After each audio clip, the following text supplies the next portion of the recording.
प्रस्तुत कर रही हूँ आप सभी के लिए एक नई कहानी, दमदमा कोठी का रहस्यमय किस्सा, भाग 2। मुझे डर है कि तुम्हें यहाँ की चुपचाप जिंदगी में बड़ी बोरियत लगेगी अंतरा, जगन बोले। मैंने कहा, पर जगन, मुझे तो ऐसी ही जगह की तलाश थी। जगन बोले, हाँ, मैं समझ सकता हूँ। जंग में इतने समय के बाद ये जगह किसी जन्नत से कम नहीं लगेगी शायद। मुझे भी ये शांत सी जिंदगी बहुत पसंद है। मैं हफ्ते में 2 बार जंग से जुड़े कुछ कामों में हाथ बटाता हूँ शहर में। बाकी दिन मैं हमारे खेतों का काम देखता हूँ। मेरी पत्नी रोज हमारी जमींदारी से जुड़े कामों को देखती है। रोजाना सुबह 5 बजे उठकर वो हमारी गायों का दूध दोहती है और ये दोपहर तक चलता है। सब कुछ बढ़िया है यहाँ, उस कमीने आदर्श ईरानी की मनहूस परछाई के अलावा। जगन ने गाड़ी पर एक तेज नजर फिराई और फिर अपनी घड़ी पर बोले, मैं सोच रहा हूं कि क्या हमारे पास वक्त है चंद्रा को अस्पताल से लाने के लिए। नहीं, शायद वो अब तक अस्पताल से चल चुकी होगी। मैंने कहा, चंद्रा, ये आपकी पत्नी तो नहीं? जगन बोले, नहीं नहीं, चंद्रा को मेरी माँ ने गोद लिया है। वो एक अनाथ थी और करीब पिछले 2 सालों से चंद्रा हमारे ही साथ है।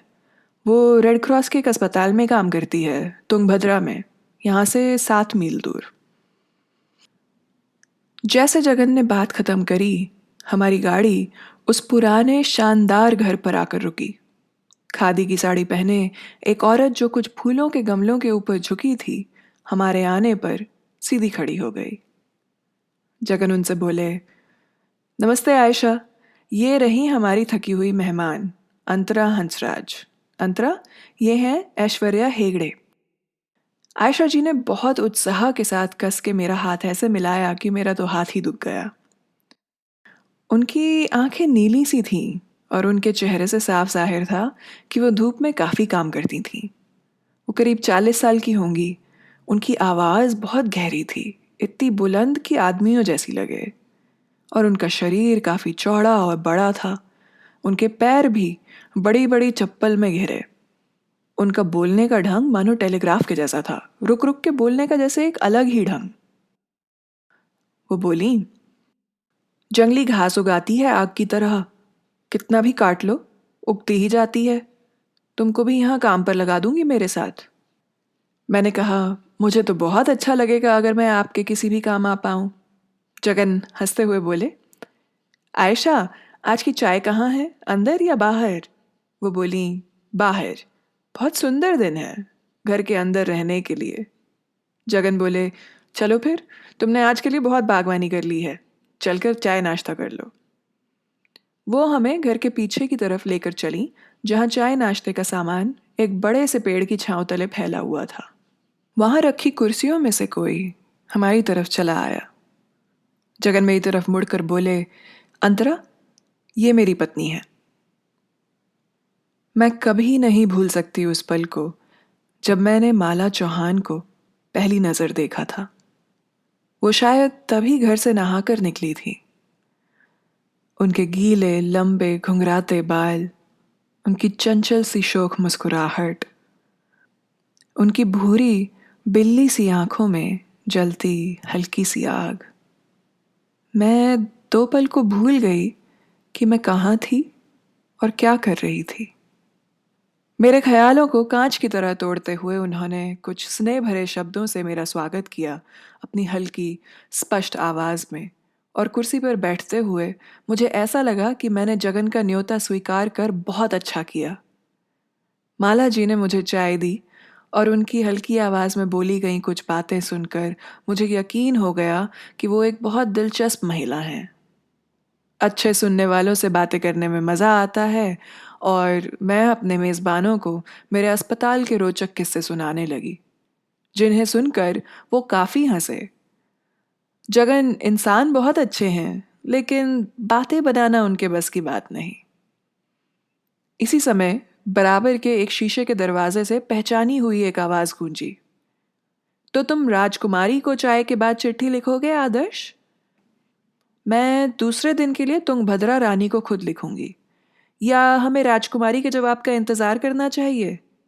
अगर राजकुमारी ना कर दे तो तुंगभद्रा रानी पहले दिन से इसे खोल सकती हैं और श्रीमती चतुर्वेदी दूसरे दिन, और फिर रानी भी तो हैं स्कूल के मेले के लिए।